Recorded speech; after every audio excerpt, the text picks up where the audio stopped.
Hello everyone, welcome back to my channel. അപ്പോൾ ഇന്ന് ഞാനൊരു അടിപൊളി തലപ്പക്കെട്ട് ചട്ടി ബിരിയാണിയായിട്ടാണ് വന്നിരിക്കുന്നത്. ഞാൻ ഉണ്ടാക്കിക്കൊണ്ട് പറയല്ലേ, ഇത് അടിപൊളി സാധനമാണ്.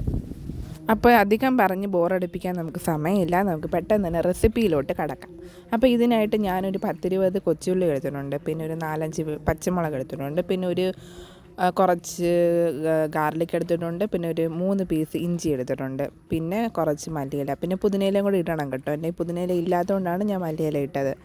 അത് ഗ്രൈൻഡ് ചെയ്ത് നമ്മൾ മാറ്റി വയ്ക്കാം. എന്നിട്ട് ഇവിടെ ഞാൻ 1.5 കിലോ ചിക്കൻ എടുത്തിട്ടുണ്ട്. അപ്പോൾ ആ ചിക്കനിലേക്ക് ഒരു 1/2 ടീസ്പൂൺ മഞ്ഞൾപ്പൊടി, പിന്നെ ഒരു 3 ടേബിൾ സ്പൂൺ മുളക് പൊടി, 3 ടേബിൾ സ്പൂൺ മല്ലിപ്പൊടി, പിന്നെ ഒരു 1.5 ടേബിൾ സ്പൂൺ ഗരം മസാല, പിന്നെ കുറച്ച് ഉപ്പ് ആവശ്യത്തിന്, പിന്നെ 3 വലിയ സവാള ഞാൻ കനം കുറച്ച് അരിഞ്ഞിട്ട് നമ്മൾ എണ്ണയിലിട്ട് പൊരിച്ച് വെച്ചിട്ടുണ്ട്. അതും കൂടി ഇതിൻ്റെ അകത്ത് ചേർത്തിട്ട് ഒരു 1/2 കപ്പോളം തൈരുണ്ട്. അപ്പോൾ ആ തൈരും കൂടെ ഒഴിച്ചിട്ട് നന്നായിട്ടൊന്നും കൈ കൊണ്ട് മിക്സ് ചെയ്ത് മാരിനേറ്റ് ചെയ്യാനായിട്ട് വെക്കണം.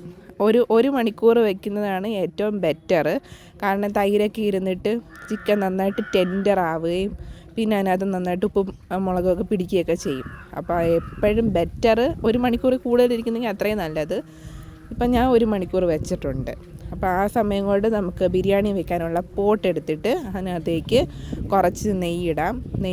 നെയ്യും പിന്നെ കുറച്ച് എണ്ണയും. എത്രത്തോളം എണ്ണ കുറയ്ക്കുന്നോ അത്രയും നല്ലതാണ് നമുക്ക്.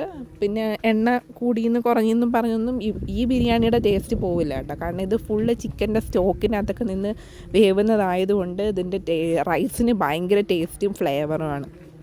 അങ്ങനെ നമ്മൾ എണ്ണ ഒഴിച്ച് നെയ്യ് ഒഴിച്ചതിലേക്ക് നന്നായിട്ട് ചൂടായി കഴിയുമ്പോഴത്തേക്ക് നമ്മൾ ആദ്യമേ അരച്ച് വെച്ചിട്ടുണ്ടായിരുന്ന പേസ്റ്റ് ഉണ്ടല്ലോ, അതും പിന്നെ ഞാൻ ഒരു തക്കാളി എടുത്തിട്ടുള്ളൂ.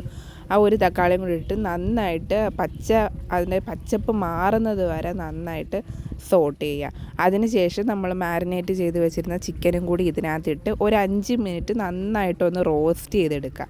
അതുമായിട്ട് റോസ്റ്റ് ചെയ്തതുകൊണ്ട് തന്നെ ഇതിൽ നിന്ന് അധികം വെള്ളം അങ്ങനെ അങ്ങോട്ട് ഇറങ്ങത്തില്ല. അതുകൊണ്ട് കുറച്ച് അതൊന്ന് ഒരു 5 മിനിറ്റ്സ് ഒന്ന് റോസ്റ്റ് ചെയ്തതിന് ശേഷം നമ്മൾ അടപ്പ് വെച്ചിട്ടൊന്ന് അടച്ച് വയ്ക്കുക. ഒരു 5 മിനിറ്റ് ഒന്ന് അടച്ച് വെച്ചേക്കുക. ഒരു 30% ചിക്കൻ ഒന്ന് വേവണം. അത് വെന്തതിന് ശേഷമാണ് നമ്മൾ അതിനകത്തോട്ട് അരി ഇടുന്നത്. അരി ഞാനിവിടെ ഒരു അരമണിക്കൂർ സോക്ക് ചെയ്ത് വെച്ച അരിയാണ്, ബസ്മതി റൈസ്. അപ്പം നമ്മൾ എത്രത്തോളം കുതിർത്ത് വെക്കുന്നോ അത്രയും ഇത് പെട്ടെന്ന് വെന്ത് കിട്ടും. അതുകൊണ്ട് വെള്ളം ഒഴിക്കുന്ന സമയത്ത് അതൊന്ന് സൂക്ഷിച്ചിട്ട് വേണം നമ്മൾ വെള്ളം ഒഴിക്കാൻ. സാധാരണ 1 കപ്പ് അരിക്ക് നമ്മൾ 2 കപ്പ് വെള്ളമാണ് ഒഴിക്കുന്നത്. പക്ഷെ ഞാനിവിടെ 1 കപ്പ് ഞാൻ അരമണിക്കൂർ കുതിർത്ത് വെച്ചിരുന്നത് കൊണ്ട് തന്നെ കരുതിയിട്ട് ഞാൻ ഒരു 1.5 കപ്പ് വെള്ളമേ ഒഴിച്ചിട്ടുള്ളൂ. ആ 1.5 കപ്പ് വെള്ളം ഒഴിച്ചിട്ട് അതിൻ്റെ അകത്തേക്ക് ഒരു തേങ്ങയുടെ അരമുറി തേങ്ങാപ്പാലും കൂടി, 1-ാം പാല്, അതും കൂടി ഒന്ന് ഒഴിച്ച് കൊടുത്ത് ആവശ്യത്തിന് ഉപ്പ് നമ്മൾ സാധാരണ ബിരിയാണി വെക്കുന്ന പോലെ വെള്ളം ഒന്ന് ടേസ്റ്റ് ചെയ്ത് നോക്കി ഉപ്പ് കറക്റ്റാണോ നോക്കിയിട്ട് ക്ലോസ് ചെയ്ത് വെക്കുക. ഒരു 20 മിനിറ്റ് എടുക്കും. അപ്പോഴത്തേക്ക് നമ്മുടെ ബിരിയാണി ഇവിടെ അടിപൊളിയായിട്ട് റെഡി ആയിട്ട് വന്നിട്ടുണ്ട്. ഇതിൻ്റെ ഒരു പ്രത്യേകത എന്ന് പറഞ്ഞാൽ നമ്മൾ ചൂടോടെ സെർവ് ഹോട്ടെന്ന് പറയും, ചൂടോടെ കഴിക്കരുത്. ചൂടോടെ ഇതിൻ്റെ ടേസ്റ്റ് നമുക്ക് അറിയാനേ പറ്റില്ല. അറിയാൻ പറ്റും, പക്ഷേ കുറേ കൂടി അടിപൊളിയായിട്ട് പറ്റത്തില്ല. അത് കുറച്ചുകൂടി നല്ല തണുത്തിട്ട് കഴിക്കണം കേട്ടോ. അപ്പോൾ എല്ലാവരും ഇതൊന്ന് ട്രൈ ചെയ്ത് നോക്കണം. ഒരിക്കലെങ്കിലും ഒന്ന് ട്രൈ ചെയ്താൽ ഇതിൻ്റെ എന്തായാലും അഡിക്റ്റഡ് ആവും. അപ്പോൾ എൻ്റെ ഡിണ്ടിഗൽ ബിരിയാണി ഇഷ്ടമായിട്ടുണ്ടെങ്കിൽ ലൈക്ക്, ഷെയർ, സബ്സ്ക്രൈബ്. ബൈ.